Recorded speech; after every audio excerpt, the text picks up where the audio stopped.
Assalamualaikum warahmatullahi wabarakatuh. Baik, kita akan masuk ke materi berikutnya, yaitu tentang evidence base, gitu kan? Karena sekarang ini sedang ngetren nih evidence base. Jadi kita harus mengenal apa sih evidence base, gitu ya. Ini yang akan saya jelaskan adalah tentang bagaimana cara melakukan evidence base. Kalau misalnya konsep evidence base-nya sendiri, nanti bisa saya share PPT-nya aja. Silakan nanti dibaca ya. Jadi sekarang kita akan membahas tentang apa sih evidence base dan bagaimana cara melakukannya.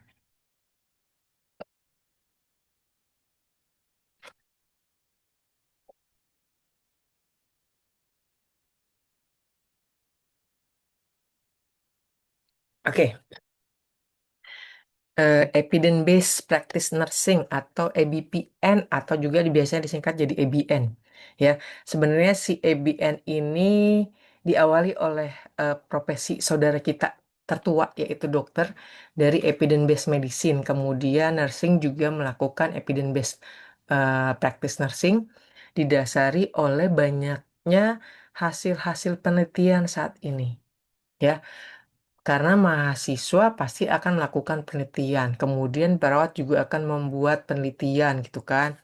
Kemudian juga dosen-dosen perawat akan membuat penelitian. Jadi banyak sekali hasil-hasil penelitian yang sebenarnya dapat meningkatkan outcome pada perawatan pasien.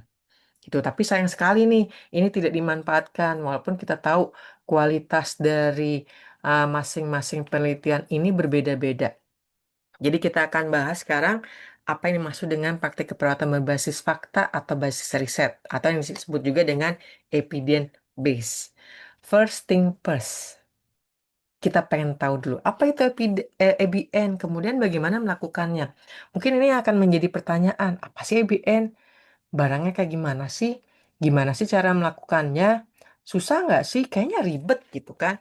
Ini yang seringkali menjadi pertanyaan pada pada teman-teman perawat ya, apa sih EBN gitu. Nah, makanya dengan adanya kuliah medical bedah ini sedikit kita akan bahas tentang apa itu evidence based dan bagaimana melakukan evidence based.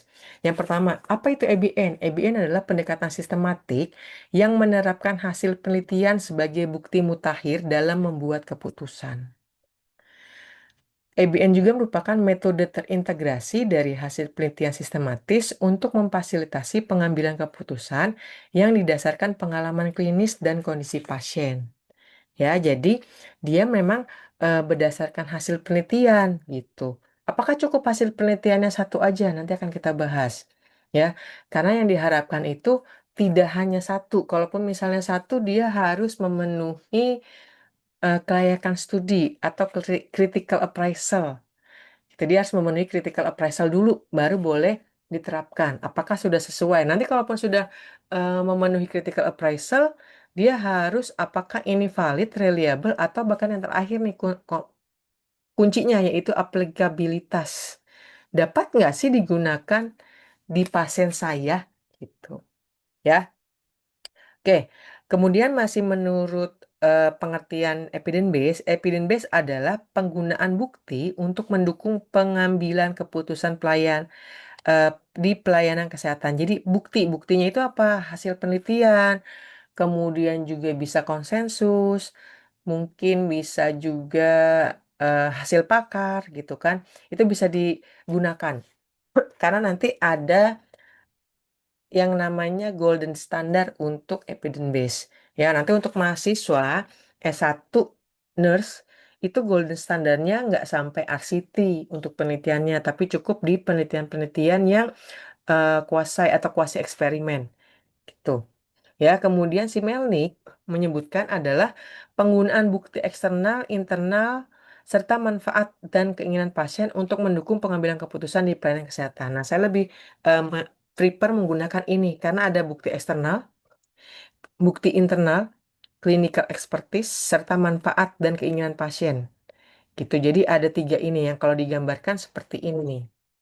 Ya, tuh ada riset evidence, ya, kemudian clinical expertise ini menjadi internal, kemudian ada keinginan pasien yang akan meningkatkan clinical decision making serta akan meningkatkan kualitas pelayanan. Outcome-nya adalah itu.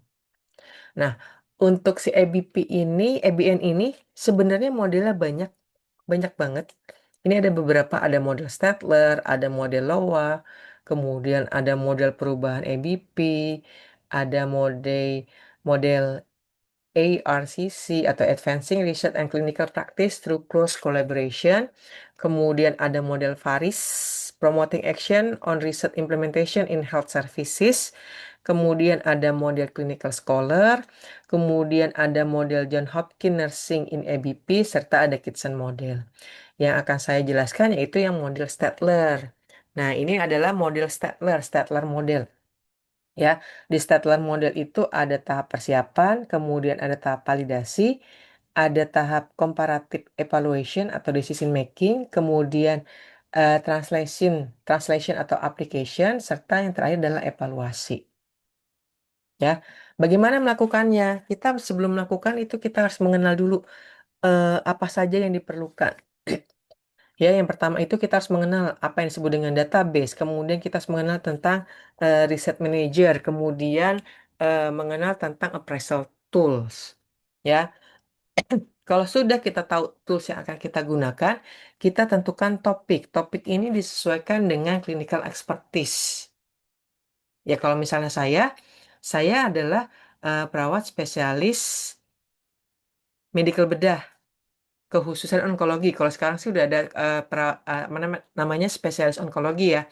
Kalau dulu saya masih SPKMB, jadi saya nggak bisa tuh sembarangan saya ngambil pindah topik menjadi keperawatan maternitas gitu, karena bukan itu yang saya pelajari. Atau misalnya, saya mau pindah topik menjadi kardiovaskuler, masih diperbolehkan, tapi itu bukan keahlian saya. Keahlian saya adalah di onkologi dan paliatif. Jadi kalau misalnya menentukan topik, saya akan pilih topiknya adalah topik untuk keperawatan medikal bedah, terutama onkologi atau kanker dan paliatif. Nah, kemudian kalau sudah kita dapatkan topik, kita cari dulu nih artikel ilmiah dari topik tadi. Nanti kan kita coba ya, lakukan pencarian artikel ilmiah dalam bentuk systematic review, scoping review, atau other kind of review or meta-analysis. Karena dari sana itu akan terlihat, ya, terlihat misalnya intervensi apa sih yang paling banyak itu digunakan untuk menyelesaikan masalah pasien kita. Nah, baru kita akan lakukan langkah-langkah EBN. Jadi kita tidak serta-merta melakukannya membuat suka-suka kita. Pokoknya saya mau ambil itu karena pasiennya gini. Tapi cari dulu, ya, di systematic review pernah diulas atau tidak nih. Oh, ini baru, tapi belum pernah ada systematic review-nya. Nah, silakan diskusikan dengan perawat-perawat yang sudah memiliki apa namanya, kepakaran atau keahlian dalam membuat systematic review. Jadi bersama-sama kita akan buat systematic review. Atau paling minimal scoping review deh. Gitu, tentang intervensi yang belum pernah dilakukan nih, mungkin belum pernah dilakukan, maka kita akan tulis nih scoping review ini gitu. Ya. Nah, baru kita akan melakukan langkah-langkah EBN. Oke, yang pertama database. Database ini kalau yang sebelah sini adalah database yang dilanggan oleh UI. Jadi kalau UI itu punya database-nya banyak, gratis, mahasiswa. Saya dapat akun, saya bisa mengakses yang ada di sini. Ya, ini resource perpustakaan. Walaupun di sini juga ada bukan database ya, ada juga library gitu kan, ada juga online search artikel gitu. Atau misalnya paling mudah kita gunakannya yang punyanya si Perpusnas. Walaupun katanya sekarang mulai sedikit nih di sini, tapi kayaknya Prokes masih ada deh. Mudah-mudahan Prokes masih ada. Ya, ini gratis. Kita daftar menggunakan NIK kita. Gratis. Silakan datang langsung ke Perpusnas untuk menjadi anggota. Kalau udah punya anggotanya, nanti kita bisa mencari artikel dari Perpusnas. Ya, ini buat seluruh warga negara Indonesia. Kalau ini khusus untuk mahasiswa universitas, mahasiswa dan sivitas dari Universitas Indonesia. Selama saya masih jadi mahasiswa, saya masih bisa mengakses. Kalau saya sudah jadi alumni, saya udah nggak bisa. Kecuali saya daftar lagi ke perpustakaan UI untuk menjadi anggota, gitu. Nah, kemudian reference manager. Kenapa? Karena kita nanti butuh untuk melakukan penulisan. Jadi kita minimal kita tahu ada beberapa reference manager. Ada Mendeley, kemudian ada Jotero, ada Endnote, kemudian ada Ryan AI, gitu kan. Kalau sekarang enak pakai Ryan AI, kita bisa online barengan, ya, online barengan dengan teman-teman yang lain kalau misalnya kita mau membuat systematic review. Tapi yang paling sering digunakan ini biasanya adalah Endnote dan Mendeley, ya. Kemudian appraisal tool. Apa saja appraisal tool? Di sini ada GBI. Nanti kita akan menggunakan GBI saja. Karena dia masing-masing ini punya spesialistik untuk apa namanya penelitian seperti apa. Misalnya GBI ini bisa semua penelitian bisa dibuka. Kemudian ada CASP, kemudian ada Cochrane Risk of Bias, kemudian ada minors, kemudian ada Hoi, Quada, serta Cosmin. Kalau saya kemarin pakai Cosmin, saya bikin systematic review untuk psikometri. Ya, penelitian saya tentang psikometri, jadi saya menggunakannya Cosmin. Gitu, nanti akan kita lihat nih GBI. Salah satunya kita akan menggunakan GBI dan levelnya sesuai dengan nurse, berarti hanya di kuasi. Kita cukup sampai kuasi aja, nggak usah banyak-banyak. Nah, kemudian kita tentukan topik. Misalnya gini, ada pasien 28 tahun dengan riwayat asma kronis. Pasien dapat bronkodilator, kortikosteroid, namun sering kambuh. Saat ini pasien mengatakan kesulitan bernapas. Pasien bertanya, ada nggak sih olahraga atau aktivitas fisik yang dapat mencegah kekambuhan? Gitu. Ya, nah ini berarti nih nurse-nya harus berpikir, kira-kira ada nggak ya gitu. Atau misalnya pada saat di ruangan, oh ini si bapak ini bolak lagi, ada nggak sih intervensi nih yang biar dia dilakukan di rumah sehingga ada peningkatan misalnya. Nah, yang saya jadikan contoh adalah yang asma kronis. Kita udah dapat topik nih. Jadi dia pasiennya minta aktivitas fisik. Yang pertama adalah kita akan melakukan literatur review, ya. Literatur review, saya stop dulu. Kita akan share screen-nya jadi 2 screen karena saya butuh ini, ya, desktop.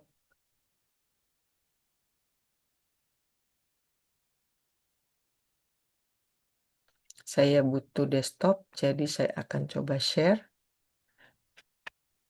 Kita bagi 2 aja layarnya. Ya, kita bagi 2 dulu. Sorry.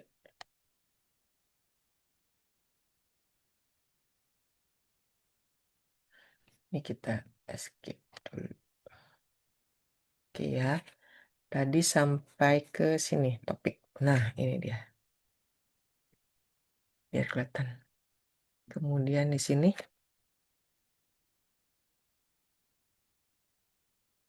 ya. Oke. Nah, ini kita cari dulu yang paling gampang, kita bukanya pakai Google aja dulu. Gampang, Google dulu. Google. Kita coba cari eh, aktivitas aktivitas aktivitas mana sih? Sorry, salah.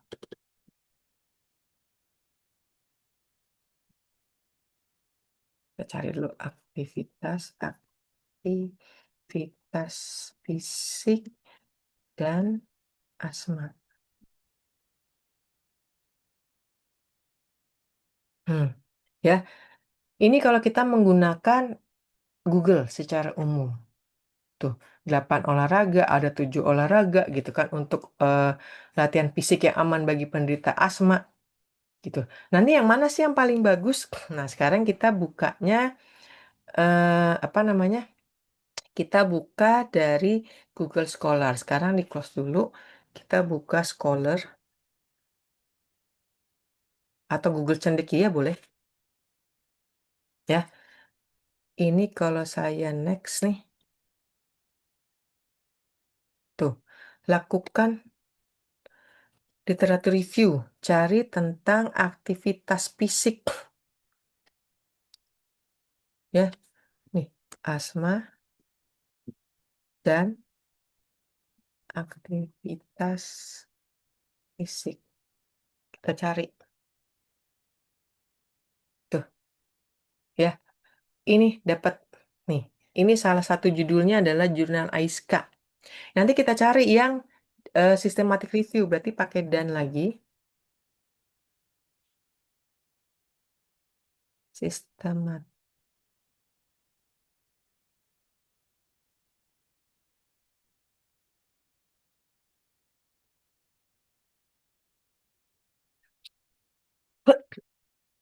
Ya, kita cari nih, tuh. Nih, tuh, pada pasien asma. Ini kita lihat, dia literatur review atau bukan nih literatur review, faktor-faktor. Yang kita cari adalah aktivitas. Nih, literatur review, pranayama yoga, gitu kan. Nah, ini yang kemarin saya lakukan sama mahasiswa reguler adalah yang ini. Jadi saya akan coba dulu, kita buka ya. Ini saya izin ke yang punya artikel, saya izin pakai dulu artikelnya.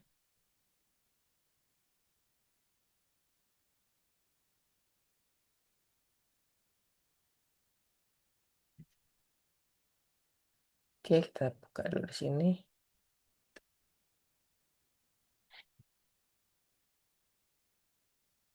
Sini, Aiska. Kok Brewer sih?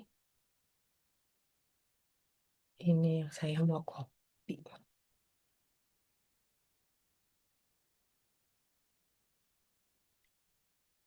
Nah, nah,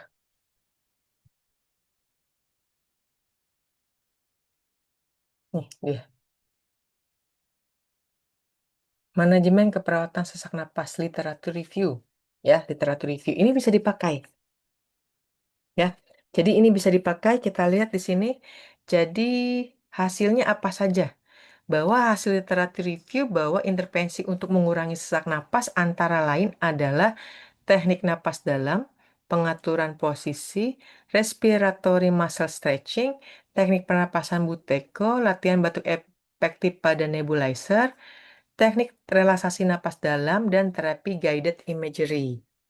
Sama ya, tuh di sini tuh. Nah, kemudian di dalam itu kita buka SDKI. Kayaknya di internet juga ada deh ya. Kita coba SDKI. Nih, kayaknya SDKI ada nih. Kita buka.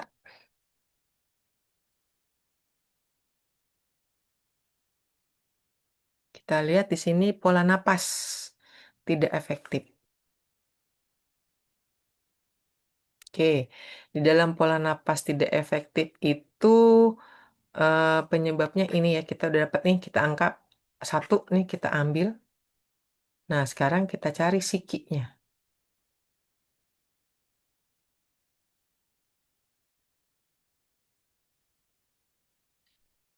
Siapa tahu ketemu.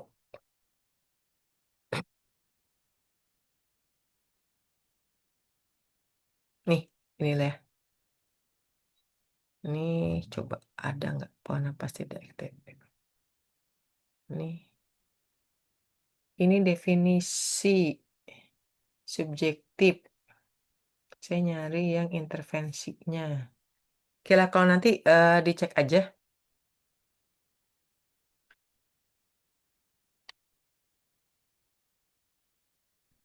Kan di sini banyak nih. Pola napas, ada nggak pola napas? Ini masih resiko. Kayaknya panjang ya di sini. Ya nanti dicari. Salah satu intervensinya adalah latihan pernapasan. Berarti kita akan menggunakan latihan pernapasan. Di dalam sini, tadi latihan pernapasan itu ada teknik pernapasan Buteyko, ada batu efektif, gitu kan. Nah, kita cari salah satu teknik pernapasannya adalah teknik pernapasan Buteyko.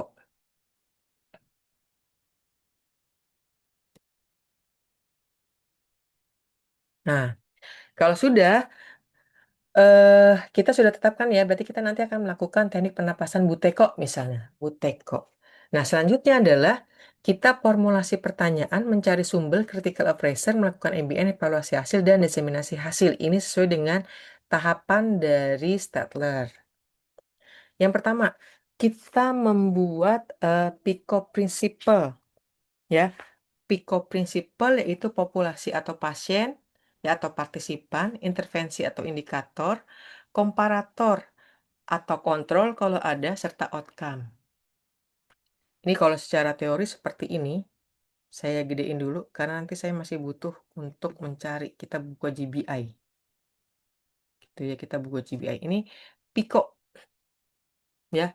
Ada age, gender, kalau patient itu ada age, gender, ethnic, kemudian certain disorder, ini dalam hal ini adalah penyakitnya, kemudian ada interventionnya apa, comparisonnya, biasanya kita cukup tulis eh, apa namanya, terapi standar gitu misalnya. Tapi kadang-kadang tidak perlu dilakukan pencarian pada si Google Scholar tadi. Ya, kalau mau ditambahkan juga nggak apa-apa, silakan. Ya, kemudian outcome-nya apa? Nah, kemudian dari yang tadi kita pindahkan nih dari si Pico ini, Pico yang di sini, ya, dari Pico yang di sini nih, kita pindahkan ada populasi, intervensi, komparator, serta outcome, ya. Kita pindahkan dia menjadi ini nggak usah kayaknya ya. Ya dari yang Pico sini kita pindahkan itu ya. Nah, ke sini menjadi populasi pasien. Populasi atau pasiennya adalah pasien asma kronis, intervensinya adalah terapi pernapasan Buteyko, komparatornya adalah terapi standar. Di dalam penulisan Pico ditulis komparatornya terapi standar. Ya, kalaupun misalnya nanti mau dilakukan pencarian, silakan lakukan pencarian dan terapi standar. Outcome-nya adalah mencegah kekambuhan atau outcome-nya adalah untuk meningkatkan kapasitas paru, boleh silakan. Nanti kita lihat berdasarkan si jurnalnya tadi apa. Kalau sudah, selanjutnya adalah kita susun pertanyaan EBN. Pertanyaan EBN-nya ini harus seperti ini, ya. Ini template-nya pada P, P-nya itu adalah pasiennya, ya, populasi pasien. Bagaimana I? I-nya adalah intervensi dibandingkan dengan C, ya, dibandingkan dengan C dalam O, ya. Pertanyaan EBN. Jadi kalau misalnya mau disusun, ini saya masukin ke atas dulu. Jadi kalau misalnya kita susun, maka pertanyaannya adalah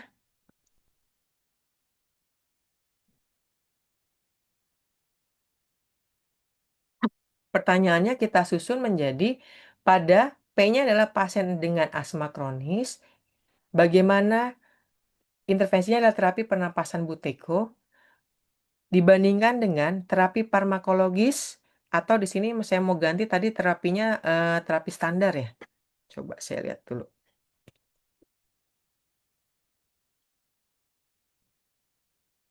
Standar dalam mengurangi kekambuhan. Ya, di sini terapinya terapi standar dalam mengurangi kekambuhan. Nah, dari si Pico ini, ya, ini ada berbagai model, tapi yang kita gunakan karena kita mencarinya intervensi, kita menggunakan yang Pico. Ya, kita pakainya Pico. Kemudian kita cari ke dalam database. Sebenarnya si Google Scholar itu bukan menjadi salah satu database, dia hanya online search yang dikhususkan untuk artikel-artikel hasil penelitian. Database itu banyak. Ya, kalau misalnya dilihat di sini nih ada di sini ditulis sih Google Scholar, tapi sebenarnya dia lebih masuknya ke dalam online search khusus untuk apa namanya, online search khusus untuk artikel penelitian. Ya, karena eh, database ini contohnya adalah PubMed. Nah, di sini kita lihat ini PubMed. Ya, PubMed kita buka dulu Google,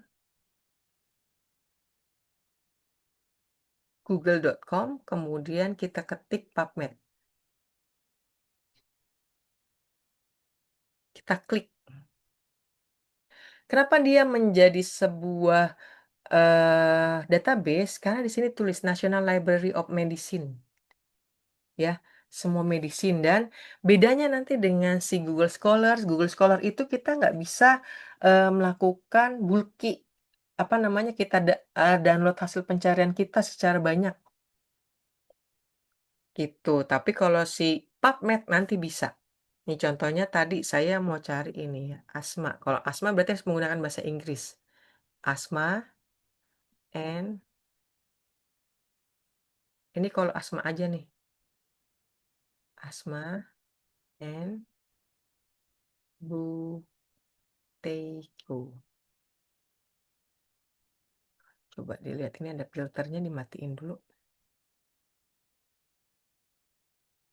Saya tidak membutuhkan ini. Ya, tuh. Ah, effect of buteyko breathing. Di sini ada tuh. Ya, coba filternya dimatikan lagi. 10 tahun. 3 result buteyko.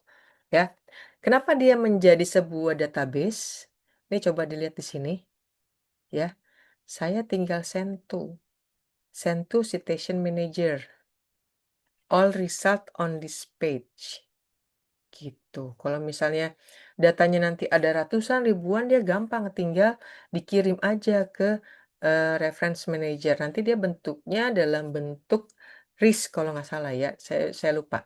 Nanti kalau udah tinggal create file. Nah, sekarang kita bedakan dengan si Google, ini kalau ini create file, langsung ke download semua ya. Dia ke download semua tuh namanya nbib di sini. Nanti kalau saya masukin ke si siapa namanya EndNote dia juga bisa. Bedanya dengan Google Scholar, dia nggak bisa nih asma dan pakai bahasa Indonesia aja. Buteyko. Hmm. Dengan judul yang sama ya. Di sini ada 780 nih dengan judul yang sama. Ya, Asma and Buteyko. Tuh. Oke, nanti perhatikan ya kata dan ini saya harus tulisnya dalam huruf besar. Oke. Ini Buteyko 780 ini saya nggak bisa langsung download semuanya. Beda dengan tadi si ini. Nah, atau misalnya ini ya nih. Misalnya saya cuma cari asma aja nih.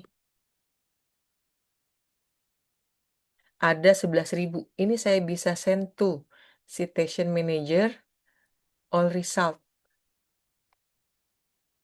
Oke, nggak apa-apa 10.000 citation. Ya, 10.000 citation karena dia nanti bentuknya nbib. Ini saya create file. Ntar kita buka di EndNote. Kita buka di EndNote, bener nggak itu ada? Ya, kita buka di EndNote. Nah, kalau yang ini 780 saya harus satu-satu manual screening. Oke, jangan lupa nih include citation-nya dihapuskan ya. Di centangnya dikurangin. Tuh. Ya, 677 ini harus saya buka satu-satu. Nah, kemudian kalau sudah, ya kita sudah tahu nih, ini adalah bedanya antara online search dengan database. Ada sign direct. Kalau sign direct itu tadi karena hanya bisa diakses oleh anggota, jadinya saya tidak buka dulu. Saya hanya buka yang gratis, yaitu tadi PubMed. Nah, kemudian ada boolean operator. Nah, ini udah tersimpan tuh 10.000 file di sini. 10.000 file yang ini. Ya. Ada boolean operator. Karena dia menggunakan bahasa Inggris, jadi dia menggunakannya bahasa Inggris. Or ini berarti kita ditulis nih atau gitu kan. AND N. Nah, ini tadi saya pakai yang di sini nih Buteko tuh ya, Asma N. Tadi saya nulisnya gini. Buteko. Jadi kan N tuh ya. Atau kita bisa menggunakan yang lainnya, boolean operator yang lain. Kemudian ada truncation, kemudian ada wildcard, ada mesh. Ya, di mesh ini nanti pada saat kita melakukan systematic review itu akan lebih jelas.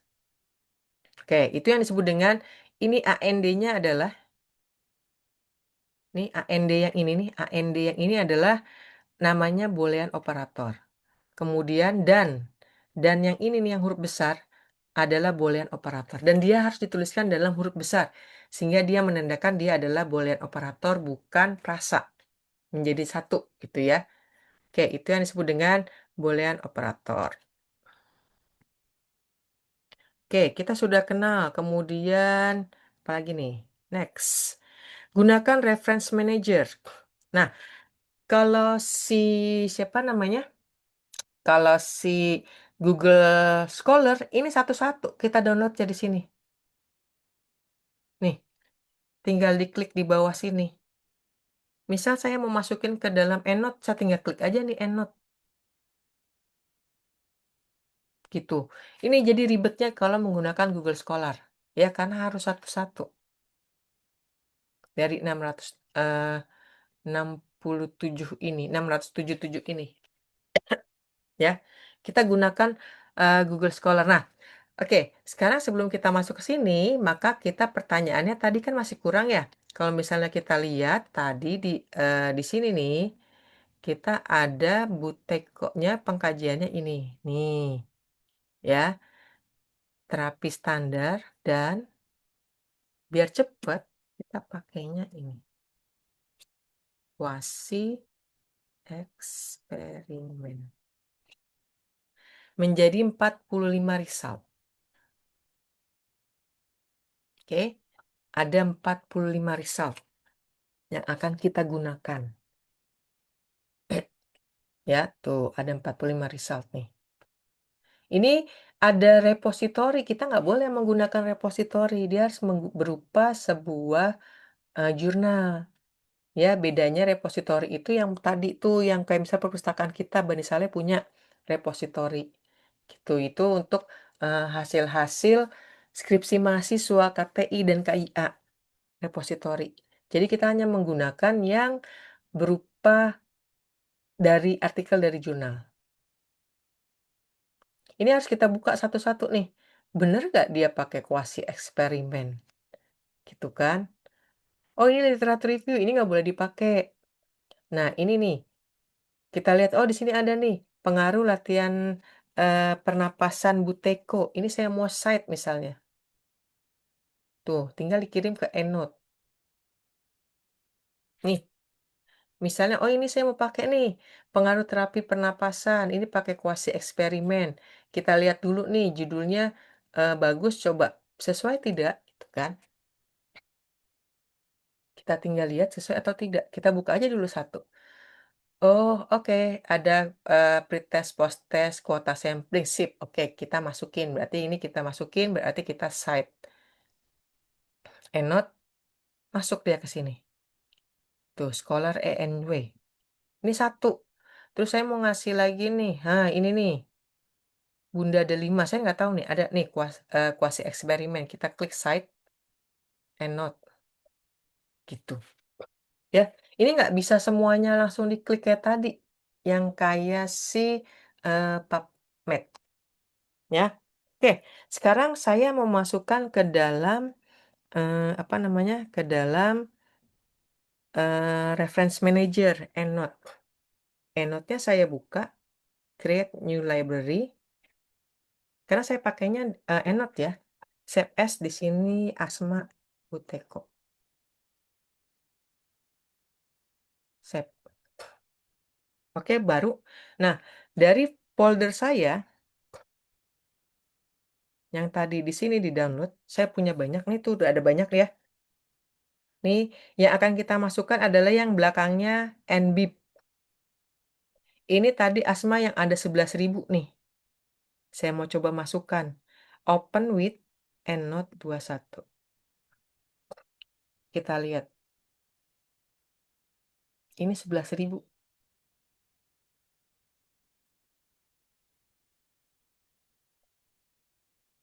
Masuk nggak 11.000?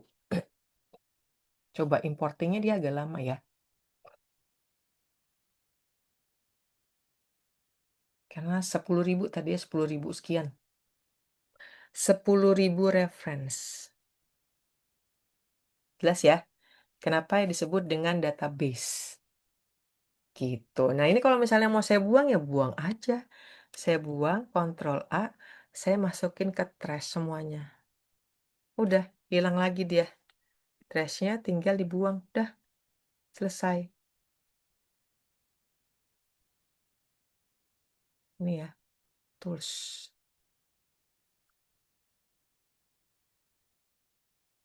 Karena saya nggak butuh yang ini 10.000, saya mau masukinnya yang, tadi, tiga tadi.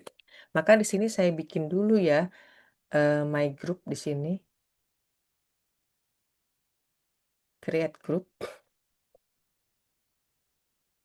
Di sini saya masukin tadi PubMed tadi 3, kemudian pakai dalam kurung, 3, kemudian ada lagi grup baru, create group,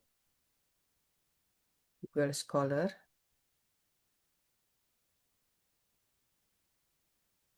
tadi ada 2 misalnya. Nah, ini saya masukin satu-satu dulu ya, satu-satu saya masukkan ke sini dulu. Tadi yang ini, kita open with EndNote ya, open with EndNote, kemudian Ctrl A.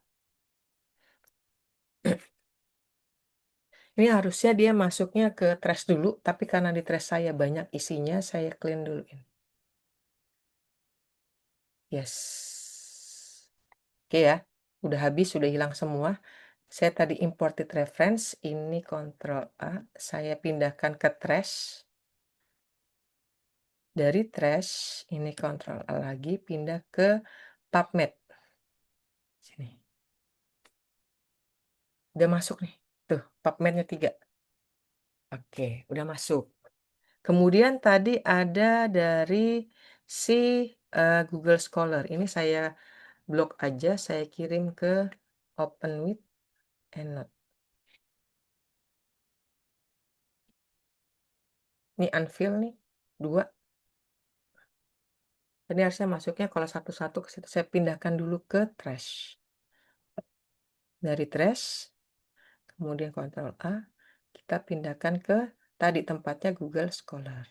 Dah, berarti kita anggap sekarang kita punya 5. Ini cara memindahkan ya. Cara memindahkan ke, mau lihat? Nah, ini dia. Jadi kita akan menggunakan 2 ini. 2 artikel dari Google Scholar dan 3 artikel dari si PubMed.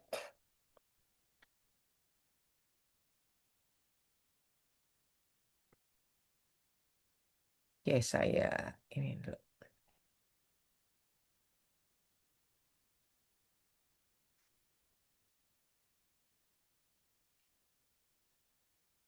Ya, setelah itu lakukan appraisal, gunakan tool appraisal.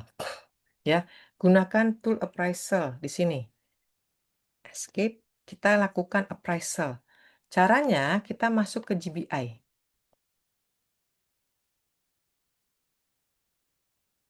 Di sini buka Google aja.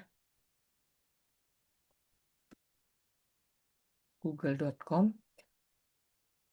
Ya, karena kita akan melakukan appraisal. Jadi kita akan menggunakan GBI yang critical appraisal checklist. Oke, nih paling atas. Yang paling atas kita buka.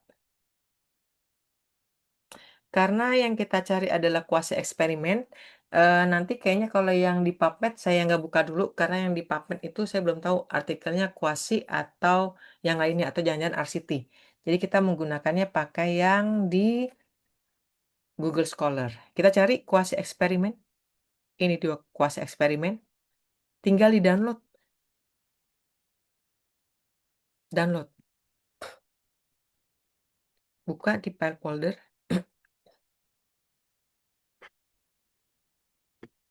Dia bahasa Inggris. Lalu gimana? Ya tinggal dimasukkan aja. Mau pakai Google Translate boleh, mau pakai yang lainnya juga boleh. Buka aja Google Translate.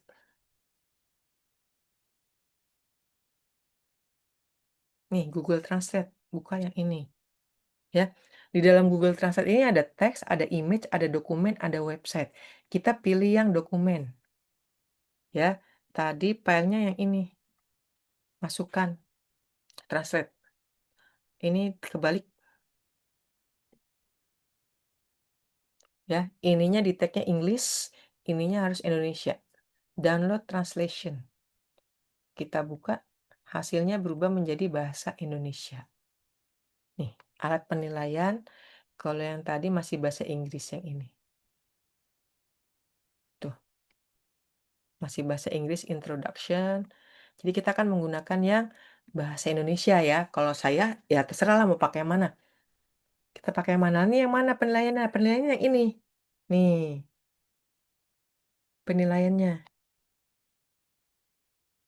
Oke, sekarang kita lihat dulu tadi artikelnya si Putra. Nih di sini Putra. Saya download baru artikelnya.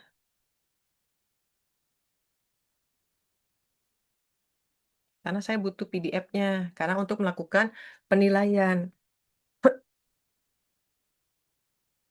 Ya, ini saya buka nih. Buka satu-satu dulu. Dibuka satu-satu.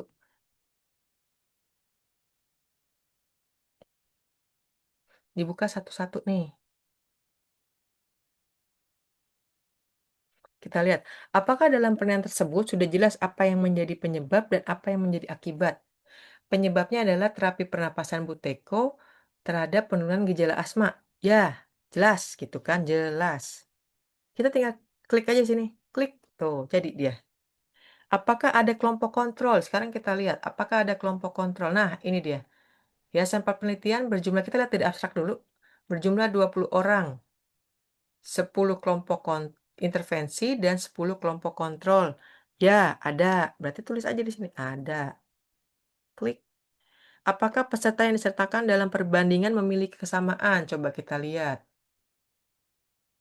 Kita lihat dari metode. Pasiennya sama nggak? Pasiennya adalah pasien-pasien kanker. Pasien kanker, maaf, pasien asma. Kuasi eksperimen di sini mana? Nih. Mana di sini? Siapa pasiennya? Eh, di sini nggak jelas ya. Apakah peserta yang disertakan dalam perbandingan memiliki kesamaan? Kalau dilihat dia dari abstrak, di sini ada sama. Semuanya adalah pasien asma. Bilang kita tulis aja di sini sama. Kalau misalnya nggak jelas, tulis tidak dijelaskan dalam metode. Jadi yang dilihat adalah metode nih. Jadi kita lihat di sini tidak jelas atau tidak tersedia. Datanya tidak tersedia, unknown gitu kan. Karena di sini memang nggak ada. Pasiennya siapa nih? Merupakan penelitian kualitatif. Harusnya kan ada. Sampelnya siapa, populasinya siapa. Gitu. Di sini nggak ada. Nggak ada penjelasannya. Oke, lanjut. Apakah peserta yang disertakan dalam perbandingan menerima perlakuan perawatan selain paparan atau intervensi yang menjadi perhatian? Kita lihat di sini. Di dalam pembahasan atau dalam discussion. Dia eh, pasien yang kelompok kontrol nanti apakah mendapatkan penjelasan atau tidak? Oh, di sini nggak jelas. Kita anggap aja nggak jelas nih.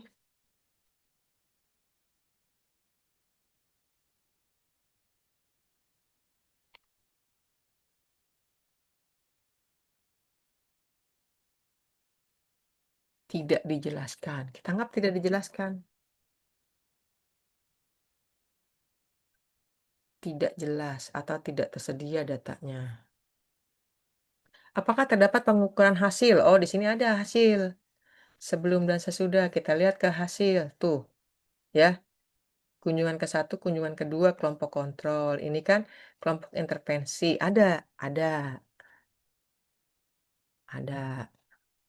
Kita ya, gitu kan. Nomor 6. Apakah hasil yang diperoleh sesuai dengan diperoleh peserta yang disertakan dalam perbandingan diukur dengan cara yang sama?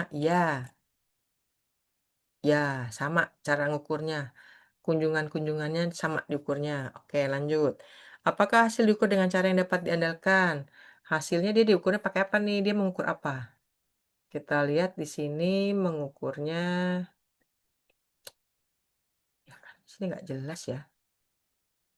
IMT. Selain IMT dia pakai apa lagi nih?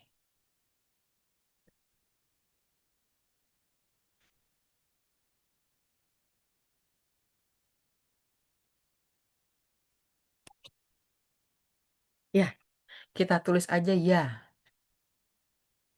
karena saya juga, kita buat dulu ya.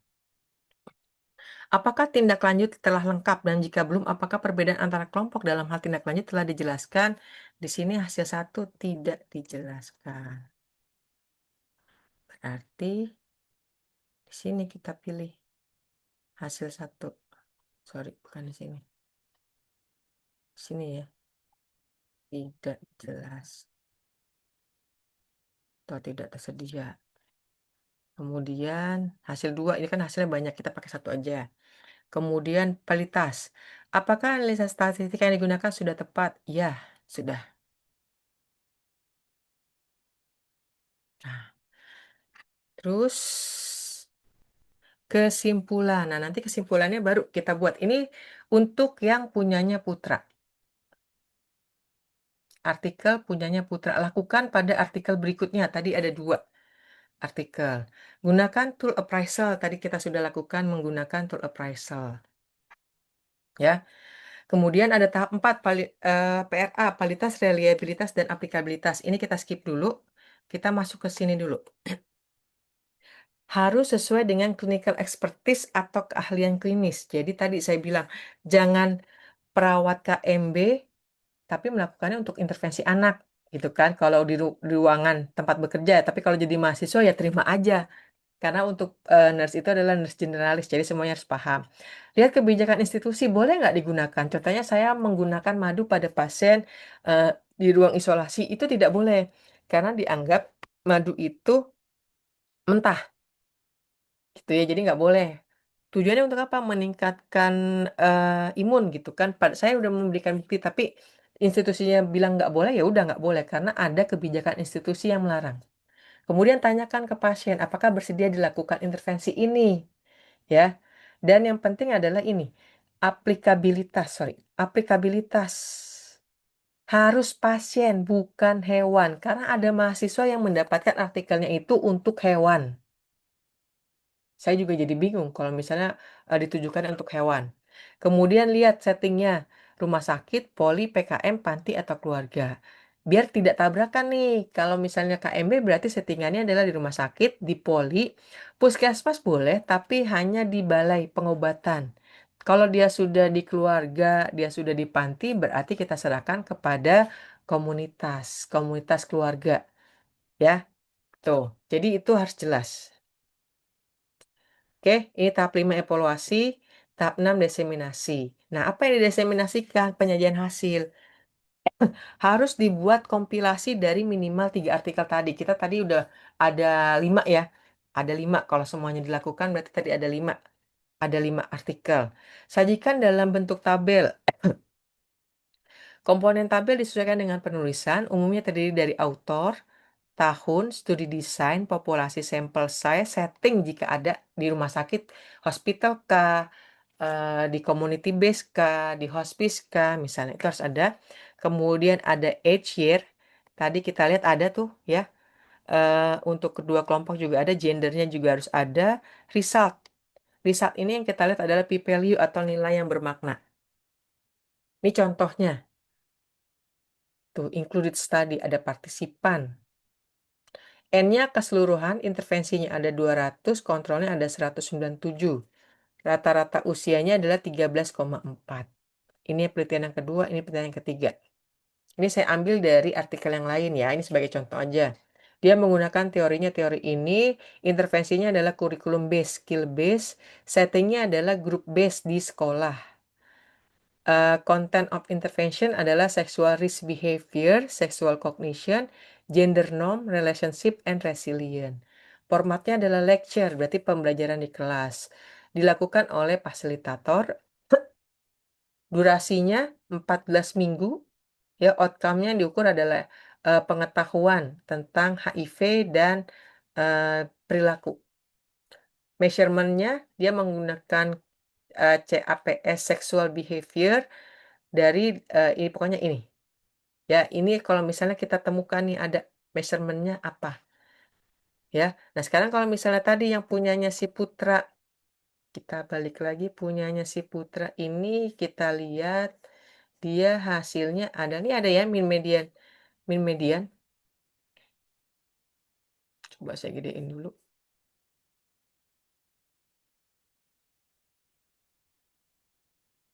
Dia pakainya min median, standar deviasi. Jenis kelamin nih ada tadi tuh ya, kelompok kontrol dan kelompok intervensi. Kemudian dia di sini skor asma. Dia pakai apa ini skor asmanya? Tiba-tiba ada skor asma. Karena di dalam halaman ini tidak dijelaskan nih dia pakainya apa. Skor asmanya itu pakai apa?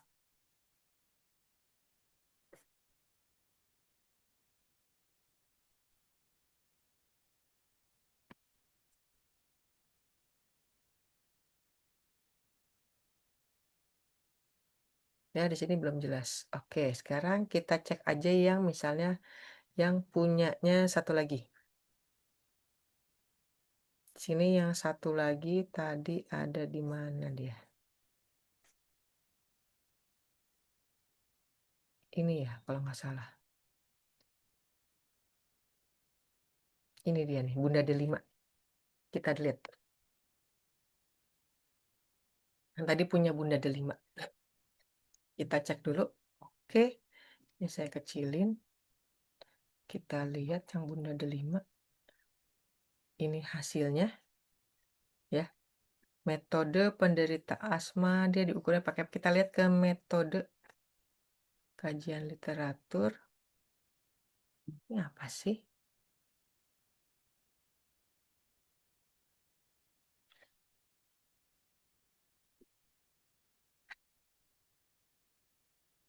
Kajian literatur, terus mana hasil dan pembahasan metode 142 responden.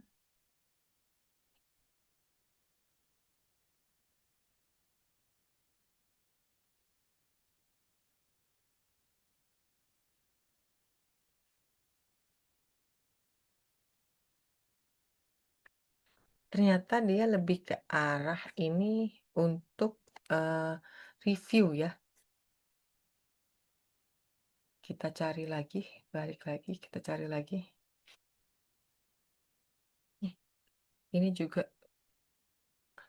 Unisa Yoga.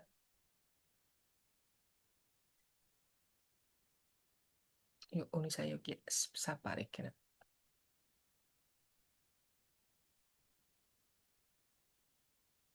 Back.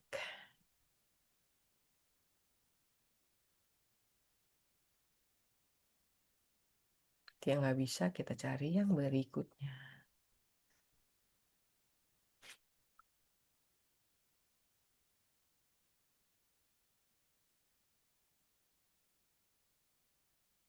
Coba saya lihat dulu yang sudah dapat saya di sini apa nih?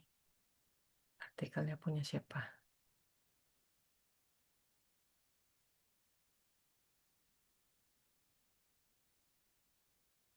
Nih, ada punyanya Ikadik sama Sintara Ramaduna.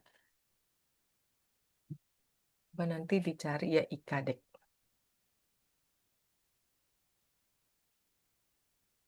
Yang punyanya Ikadek kita cari di sini mudah-mudahan dapat. Oke lah, anggap kita sudah dapat ya. Kita punya 3 tadi. A2 tadi kita masukkan. Jadi kita mendapatkan yang tadi. Oke, sekarang kita lanjutkan lagi kembali. Balik lagi dulu. Ya, sudah. Ini adalah yang akan kita sajikan nanti. Hasilnya seperti ini. Hasil kritisi ini disajikan hasil kritisi hasil kompilasi minimal 3 artikel. Ini kan tadi punya adaptasi GBI ya, quasi checklist. Nah, ini kita lihat nih di sini. Quality of study ada 9. Ya udah kita lihat deh 9 tadi punya Putra tadi ada berapa yang ya-nya, yang yes-nya, ada yang no-nya, ada yang NA, not applicable. Gitu kan, tidak jelas, unclear atau not applicable. Nanti tinggal dihitung. Di sini kalau menurut si Mafula bahwa kalau kualitas yang bagus itu high-nya atau yes-nya itu lebih dari 7, medium-nya itu 5 sampai dengan 6, dan low-nya itu kurang dari 4. Nanti ini disusun berdasarkan tingkat mana yang tertinggi, mana yang terendah. Semakin tinggi nilai yes-nya, berarti dia semakin bagus artikelnya, sehingga itu dapat digunakan. Itulah yang harusnya disajikan, baru kita menjelaskan bagaimana intervensinya seperti apa. Nah, ini kita lanjutkan, ya. Kemudian tampilkan juga nih, tadi penyajiannya, bagaimana atau perhatikan bagian atau paragraf pemberian intervensi, lama intervensi, perlakuan, serta hasil yang diukur. Kemudian buat tabel perbandingan intervensi, terdiri dari lama intervensi, perlakuan sebelum intervensi dan setelah intervensi, hasil yang diukur. Buat narasi kesimpulan dari tabel tersebut. Nah, contohnya ini adalah tabel intervensi. Ini punya IKADEK, dia intervensinya adalah pengukuran arus puncak ekspirasi dilakukan sebelum dan setelah tindakan diberikan teknik pernapasan Buteyko, lama intervensi tidak dijelaskan, perlakuan sebelum dan setelah intervensi tidak dijelaskan, hasil yang diharapkan adalah peak flow meter. Kemudian Sinta Ramadona intervensinya adalah berupa pemberian video. Jadi pasien suruh melihat video kemudian mempraktekkan. Lama intervensinya adalah 2 minggu sebanyak 4 kali. Perlakuan sebelum dan setelah intervensi tidak dijelaskan. Hasil yang diharapkan adalah menggunakan peak expiratory flow rate. Kalau yang atas flow meter, kalau yang ini adalah flow rate. Ini yang disajikan.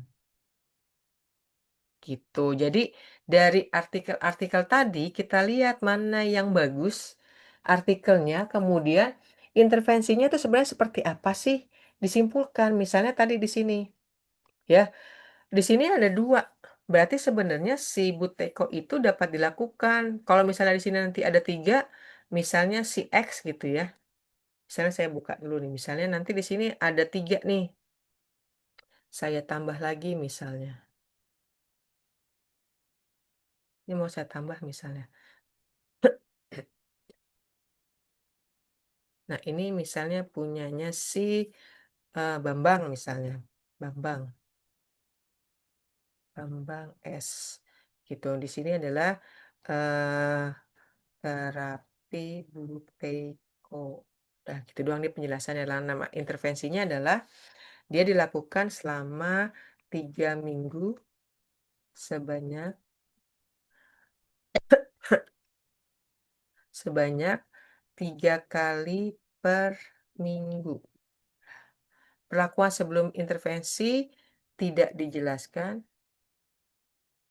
Dia mengukur misalnya yang sama nih. Maka kita buat kesimpulannya. Jadi, terapi Buteyko itu sebaiknya dilakukan berapa kali sih? Oh, ternyata di sini ada yang 3 minggu, di sini ada yang 2 minggu, dia ada 3 kali per minggu. Jadi sebaiknya bagaimana sih? Menurut saya kalau misalnya saya lihat yang ini, tentu yang akan saya pilih adalah yang paling banyak, 3 minggu dengan 3 kali per minggu. Kalau ini adalah 2 minggu sebanyak 4 kali, berarti 1 minggu 2 kali. Kalau ini 1 minggu 3 kali, saya akan melakukan yang 1 minggu 3 kali. Ini kesimpulannya dari peneliti atau kesimpulan dari perawat. Silakan mau pakai yang mana, gitu ya. Dan jelas bahwa nanti apa yang diukur, misalnya apa yang diukur, boleh nggak? Pak, boleh nggak ternyata misalnya instrumennya yang dipakai punyanya Kadek. Ya, misalnya ini saya ganti aja nih yang atas nih. Misalnya Kadek, Sinta, nah ini misalnya si Kadek nih. Misalnya Kadek. Ini misalnya Kadek, salah. Bentar ya. Sih.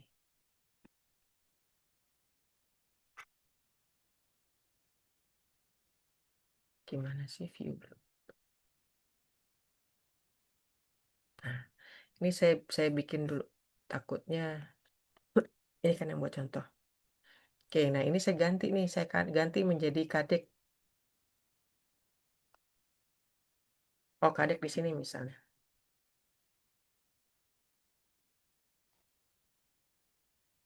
Kadek. Di sini si Sinta.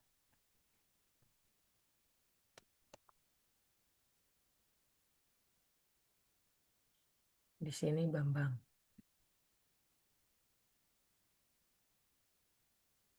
Oke, dari artikel ini menyebutkan misalnya si Sinta adalah dengan nilai tertinggi. Maka nanti saya akan melakukan pengukuran di sini, maka saya akan melakukan kesimpulannya adalah kesimpulannya adalah terapi Buteyko dilakukan selama 3 kali seminggu selama 3 minggu. Dalam kurung, tadi punyanya Bambang, ya, punyanya Bambang. Ini karena dia masih, medium dengan output yang diukur adalah kita lihat tadi yang high itu punyanya si, Sinta, maka saya akan mengukurnya si, eee, boleh karena si Sinta dan sama si Bambang ini sama, berarti saya akan menggunakan, eee, peak flow rate, karena ini semuanya sama ya. Peaks PEFR. Kenapa begini? Karena tadi saya lihat, eee, artikelnya si Bambang walaupun dia medium, ya, kualitas tadinya medium, namun dalam intervensi dia paling lengkap, gitu. Nah, sekarang bagaimana kalau misalnya si Bambang ini menjadi misalnya saya ganti nih menjadi N di sini. Nih N, ya, kemudian di sini N, di sini NA. Tuh jadi 4, dia menjadi low. Misalnya ini low ya, kalau tadi kan yang medium. Kalau ini low, maka kesimpulan saya di sini akan berubah nih. Terapi Buteyko yang paling sesuai dan diharapkan oleh pasien adalah pasien dilakukan selama ini sumbernya ya. Nih. Oh, salah. Sorry. Saya mau ngopi ini kok jadi itu. Kopi. Nah, Bambang akan tetapi hasil kritisi artikel pada artikel Bambang menunjukkan kualitas yang rendah. Itu kan tadi hasilnya low ya, menunjukkan kualitas yang rendah. Namun namun intervensi yang dilakukan paling lama dan sesuai dengan yang diharapkan oleh pasien.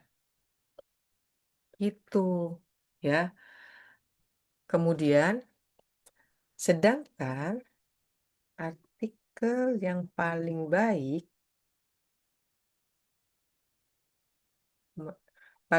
kualitasnya, kualitas artikel yang paling baik adalah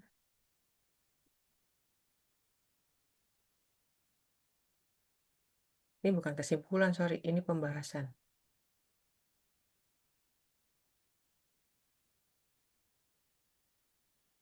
Artikel tadi dengan Kadek dan Sinta. Itu. Nah, untuk output, penilaian output akan didasarkan pada artikel yang dipilih oleh pasien, yaitu PEFR. Misalnya gini, seperti ini. Ya, oke, baik. Saya rasa sudah semua yang saya sampaikan. Nanti kalau misalnya ada pertanyaan silakan pada saat Zoom pertemuan di kelas kita lanjutkan untuk membahas pertanyaan karena saya tidak akan lagi menjelaskan. Ya, demikian yang dapat saya sampaikan. Saya akhiri. Billahi taufiq wal hidayah. Wassalamualaikum warahmatullahi wabarakatuh.